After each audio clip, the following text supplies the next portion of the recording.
Let me ask you something. What if the single biggest mistake you're going to make in crypto has nothing to do with picking the wrong coin? What if it's something that happens before you even buy anything? Because here's what I've seen happen over and over again. Someone discovers Bitcoin or Ethereum, or maybe they see a tweet about some altcoin that's up 400% in a week. Their heart starts racing. They open Coinbase or Binance. They click buy. And within 6 months, they've lost thousands of dollars. Not because crypto is a scam, not because they were stupid, but because nobody, not their friends, not the YouTube channels they watched, not the app itself, nobody sat them down and told them the truth before they put their money in. And that's exactly what this video is. I'm not here to hype you up. I'm not here to tell you Bitcoin is going to $1 million or that some new altcoin is about to 10x your investment. I'm here to tell you what the industry quietly skips over. The stuff that costs real people just like you, real money. Because the crypto space has a dirty little secret. It profits from your ignorance. The exchanges make money on your trades. The influencers make money on your clicks. And the market absolutely loves taking money from people who didn't do their homework. So before you buy a single dollar of crypto, whether you're watching this in 2025, 2026, or beyond, you need to hear this. Stay with me. This could genuinely save you thousands. Section 1. The hype trap. Why your emotions are the most dangerous asset in your portfolio. Let's start at the very beginning, because most people enter crypto the exact same way. They hear about it from someone else. A friend made money. A coworker won't stop talking about it. A Reddit post, a TikTok, a YouTube thumbnail that says this coin will 100x. And suddenly there's this feeling, this urgent, uncomfortable feeling that you are being left behind. Psychologists have a name for it: FOMO, fear of missing out. And in crypto, FOMO doesn't just make you feel bad, it makes you make terrible financial decisions. Here's what happens in your brain when you see a coin going up 200% in a week. Your amygdala, the emotional center of your brain, lights up like a Christmas tree.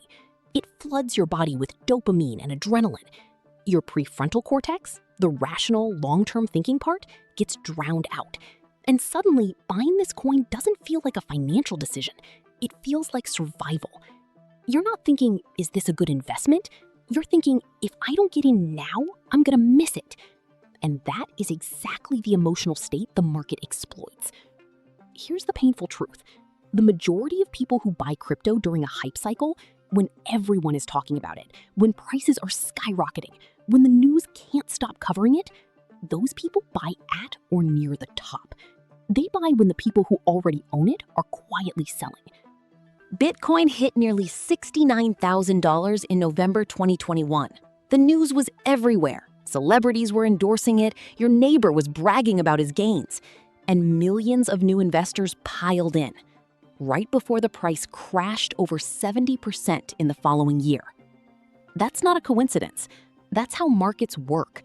The asset gets hot, the media amplifies it, new money floods in, and then the correction comes, and the new money is left holding bags while the early holders already cashed out. I'm not telling you this to scare you away from crypto. I'm telling you this because the first thing you need to buy before any Bitcoin or Ethereum is emotional discipline. Write that down, emotional discipline. Because without it, every other piece of advice in this video is useless. Before you invest a single dollar, ask yourself, am I buying because I've done research and I believe in this asset? Or am I buying because I'm scared of missing out? If it's the second one, pause, step back, take 48 hours. Because a decision made from fear almost always costs you money. Section 2. The wallet mistake that has cost people millions. Okay, you've got your emotions in check. You understand the hype cycle. Now let's talk about something that almost nobody covers properly. Where are you actually storing your crypto? This sounds boring, I know, but I need you to understand that this question, This single question has resulted in billions of dollars in permanent, unrecoverable losses. Here's how most beginners think about it. You go to an exchange, Coinbase, Binance, Kraken, whatever. You create an account, you deposit money, you buy Bitcoin. The Bitcoin shows up in your account. Done. But here's what they don't tell you. That Bitcoin, it's not really yours yet. When you buy crypto on an exchange and leave it there, you don't hold the private keys to that crypto. The exchange does. And in the crypto world, there's a phrase that has become almost sacred. Not your keys, not your coins. Let me explain what that means in plain English. Crypto is built on blockchain technology, a decentralized network where every transaction is recorded publicly and permanently. To access and move your crypto, you need a private key. Think of it like a password that proves ownership. Without that key, you cannot access the funds, period. When you leave your Bitcoin on an exchange, the exchange holds that private key. You're trusting them. And in most cases, that's fine, until it isn't. In November 2022, FTX, one of the largest crypto exchanges in the world, collapsed almost overnight. It turned out the CEO, Sam Bankman-Fried, had been using customer funds for unauthorized trading. When the house of cards fell, millions of users found that the crypto they thought they owned was gone. Billions of dollars evaporated. And for many of those people, there was no getting it back. FTX wasn't the first.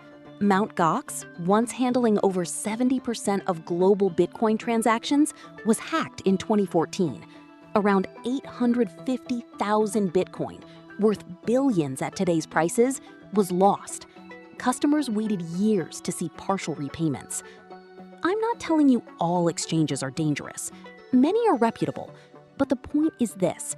When you leave your crypto on an exchange, you are exposed to risks that are completely outside your control. So what do you do instead? You use a self-custody wallet. There are two main types. Software wallets, apps on your phone or computer like MetaMask or Trust Wallet, give you your own private keys. They're free and convenient. Hardware wallets, physical devices like a Ledger or Trezor, store your private keys offline, making them almost impossible to hack remotely. They cost around $80 to $150 and are considered the gold standard for long-term crypto storage. But here, and this is critical, comes the part that trips everyone up. When you set up a self-custody wallet, you're given what's called a seed phrase. It's usually 12 or 24 words, completely random, like apple, mountain, river, sunset, table, candle, horse. This seed phrase is the master key to your wallet. It can never be recovered if lost. Crypto companies cannot reset it. There is no customer support to call. If you lose your seed phrase and lose access to your device, your crypto is gone forever, permanently. An estimated 20% of all Bitcoin in existence, millions of coins, is considered permanently lost because people lost their seed phrases or threw away hard drives containing private keys. Write your seed phrase down, on paper. Store it somewhere safe, not in an email, not in a Google Doc, not in a screenshot. Paper, or engraved metal if you're serious, and never ever share it with anyone. This is not optional advice. This is the foundation. Get this wrong and nothing else matters. Section 3. The fee structure nobody shows you until it's too late. Let's talk about money. Specifically, how much of your money quietly disappears before your investment even has a chance to grow. This one shocks people because fees in crypto are real. They are constant, and if you're not paying attention, they can silently eat 5%, 10%, even 20% of your investment before you've made a single trade. Let's break it down. First, exchange fees. Every time you buy or sell crypto on an exchange, you pay a fee. On many popular platforms, that's between 0.5% and 2.5% per transaction. Sounds small, right? But think about what that means in practice. You invest $1,000 in Bitcoin. You pay a 1.5% fee. You're already starting at $985. The price needs to go up 1.5% just for you to break even. Now, multiply that across dozens of trades, and you start to see how the exchange is making money whether you win or lose. And that's before we get to gas fees. If you're interacting with the Ethereum blockchain, buying tokens, using decentralized apps, trading on platforms like Uniswap, you pay something called a gas fee. This is the cost of processing your transaction on the Ethereum network, and it is not fixed. It fluctuates based on how busy the network is. During peak times, a single transaction on Ethereum has cost $50, $100, even $200 in gas fees. For a beginner buying $300 worth of a token, that's an absolute disaster. This is one reason why many experienced traders use alternative blockchains, Solana, Binance Smart Chain, Avalanche, when transaction costs matter. They're cheaper and faster, though they come with their own trade-offs. Then there's spread. The spread is the difference between the buy price and the sell price on an exchange. On less reputable platforms or thinly traded coins, this gap can be enormous. You buy at one price, and if you tried to sell immediately, you'd get significantly less. It's a hidden cost that most beginners never think about. And finally, withdrawal fees. Some exchanges charge you just to move your crypto off their platform. Yes, you pay to take your own money out. The lesson here is not to never trade. The lesson is to understand the full cost of every move you make before you make it. Factor fees into your strategy. Use platforms with transparent, competitive fee structures. And whenever possible, think in terms of long-term holds rather than constant trading, because every trade costs you something. The people who treat crypto like a casino, buying, selling, chasing pumps, are almost always the people who end up losing money even when the market goes up. The house, the exchange, always gets its cut. Section 4. Altcoins, meme coins, and the seductive promise of getting rich quick. All right, let's talk about the part that's hardest to say, because it's the part people most don't want to hear. Bitcoin is boring to a lot of beginners. There, I said it. When you first discover crypto, you quickly realize that Bitcoin is already huge. It's worth tens of thousands of dollars per coin. It moves slowly relative to the rest of the market. And then you start looking around, and you see these tiny coins trading for fractions of a cent. And you think, what if this one does what Bitcoin did? Welcome to the altcoin trap. Altcoins are any cryptocurrency that isn't Bitcoin. Some of them are legitimate, deeply technical projects with real use cases. Ethereum, for example, is the backbone of an entire ecosystem of decentralized applications, smart contracts, and NFTs. Chainlink provides real-world data to blockchains. Solana processes transactions at extraordinary speed. These are real technologies with real development teams and real institutional interest. But for every Ethereum, there are thousands of coins that are either outright scams, poorly conceived projects, or simply abandoned by their founders the moment they make enough money. Here's how the pump and dump works, and you need to understand this so clearly that you could explain it to someone else. A team, sometimes anonymous, creates a new token. It costs almost nothing to do this.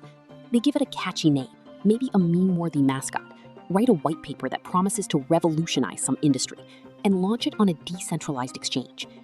Then they start marketing. They flood Telegram groups and Twitter with posts about how this coin is the next 100x gem. They pay influencers, sometimes knowingly, sometimes through referral arrangements, to mention it to their audiences. Early buyers pile in, the price goes up. That creates social proof. More people buy, the price goes up more. The fear of missing out kicks in. The chart looks incredible. And then the founders, who held a huge percentage of the token supply, sell. All at once or gradually. The price collapses. The Telegram group goes silent. The website disappears. And everyone who bought in during the hype is left with tokens worth a fraction of what they paid, or sometimes literally zero. This is called a rug pull, and it has happened thousands of times in every market cycle to people who were convinced they'd found the next big thing. I'm not saying never invest in altcoins. I'm saying if you don't understand what a project actually does, who built it, what problem it solves, and what its tokenomics look like, you're not investing, you're gambling. And in this space, the odds are stacked heavily against you. Before you put money into any altcoin, ask these questions. Who are the founders? Are they public and verifiable? Has the code been audited by a third-party security firm? What is the total token supply? How much do the founders hold? Is there a real product or just a roadmap and promises? If you can't answer those questions, or if the answers make you uncomfortable, that's your signal. The unsexy truth? For most beginners, starting with Bitcoin and Ethereum, the two assets with the longest track records, the most liquidity, and the most institutional adoption, is the wisest move. Not the most exciting, but the wisest. Section 5. Taxes, regulations, and the bill nobody warns you about. This is the section people skip. Please don't skip this. In most countries around the world, cryptocurrency is a taxable asset. That means every time you sell, trade, or in some cases even spend crypto, you may be creating what's called a taxable event. Let me walk you through what that actually looks like for a beginner. You buy $1,000 of Bitcoin. Over the next few months, it goes up and you sell it for $2,000. You made $1,000 in profit. In most jurisdictions, the United States, the UK, most of Europe, that $1,000 is a capital gain, and you owe taxes on it. Fine, most people understand that part. But here's what they don't think about. What if you bought 10 different altcoins throughout the year? What if you traded between them? What if you used your Ethereum to buy an NFT? What if you received crypto as a reward for staking? Each of those could be a taxable event, and if you didn't track them, every single one, you are going to have a very bad time when tax season arrives. The IRS in the United States has made it explicitly clear that crypto is treated as property for tax purposes.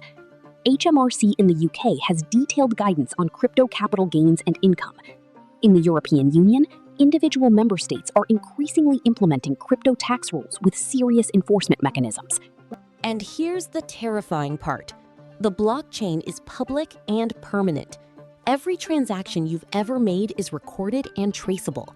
Exchanges are now legally required in many countries to report user activity above certain thresholds to tax authorities.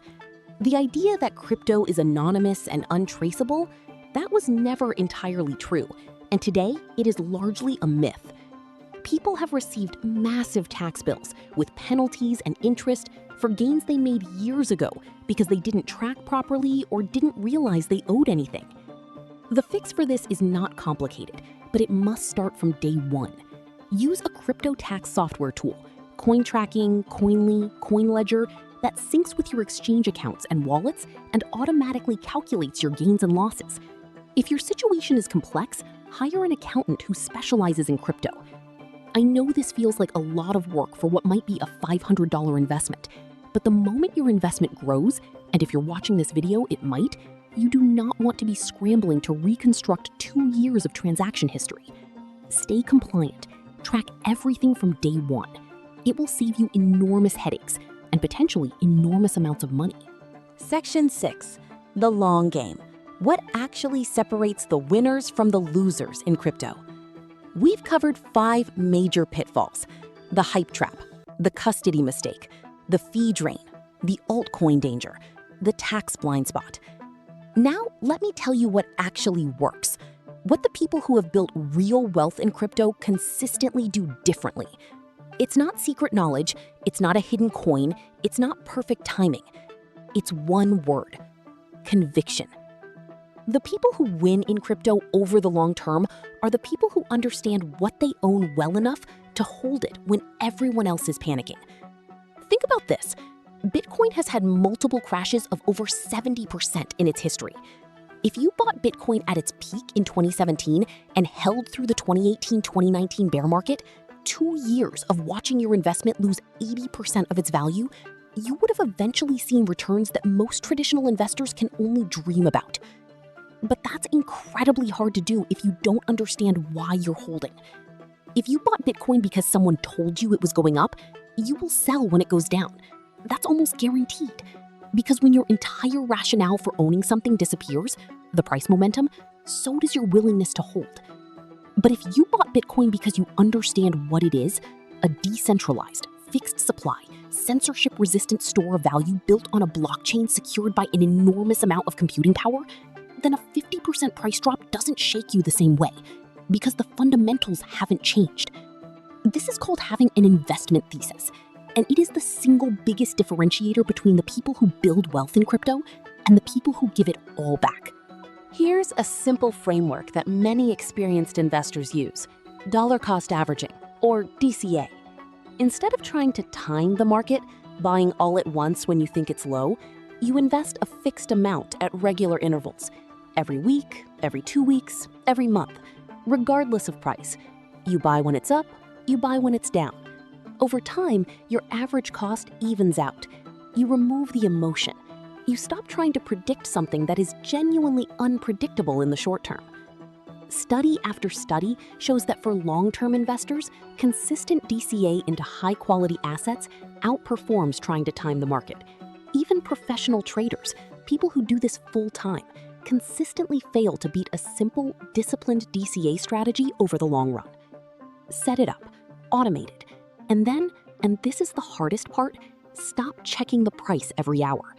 Because here's what nobody tells you. The crypto market is designed to make you feel like you need to be doing something. The notifications, the charts, the Twitter discourse, all of it creates a sense of urgency that benefits everyone except you. Every trade you make based on noise rather than conviction is a fee paid to the market. The best investors in this space are often the quietest ones, the ones who bought Bitcoin 5 years ago and mostly ignored it. Not because they were lucky, because they understood what they owned. Closing section: the truth they didn't tell you, and what you do now. Let me bring this home. We live in a world where getting rich feels like it should be fast. Social media has created this highlight reel of overnight millionaires. Crypto amplifies that feeling because the gains, when they happen, are real, extraordinary, sometimes life-changing gains. But the graveyard of crypto is also full of real people. People who lost savings, people who borrowed money to invest at the top of a cycle, people who trusted the wrong projects, or didn't read the fine print, or kept their coins on an exchange that collapsed. The market doesn't care about your intentions. It doesn't care that you're new. It doesn't reward optimism or punish pessimism. It just reflects the collective behavior of millions of participants. And the ones who understand that behavior, who study it, who respect it, those are the people who come out ahead. So here's what I want you to walk away with today. Number 1, manage your emotions first. Recognize FOMO for what it is, a feeling, not a strategy. Never make financial decisions when you're in an emotional state. Number 2, understand custody. Take your crypto off exchanges for long-term holding. Get a hardware wallet. Write down your seed phrase. Protect it like your life depends on it, because financially, it might. Number 3, know your full cost. Factor in exchange fees, gas fees, spreads, and withdrawal costs before any trade. Understand that every unnecessary transaction is money leaving your pocket. Number 4, do your research. If you can't explain what a coin does, why it exists, and who built it, don't buy it. Curiosity and discipline are the 2 best tools you have. Number 5, handle your taxes. Track every transaction from day 1. Use software built for it. Stay on the right side of the law, because the blockchain never forgets. Number 6, play the long game. Build an investment thesis. Use dollar cost averaging. Invest only what you can afford to lose. And by that, I mean genuinely afford to lose, not money you'll need in 6 months. And finally, number 7, never stop learning. The crypto space evolves faster than almost any other industry on Earth. Regulations change, new technology emerges, market cycles shift. The person who wins long-term is not the one who had the best tip in 2024. It's the person who commits to understanding this space deeply, continuously, over years. This video is not the end of your education. It's the beginning. If it gave you something useful, a single insight that changes how you think about crypto before you invest, then it did its job. Hit the like button if you found value in this. It genuinely helps this channel reach people who need to hear this before they make an expensive mistake. Subscribe if you want more content that cuts through the noise and gives you what actually matters. I'll see you in the next one.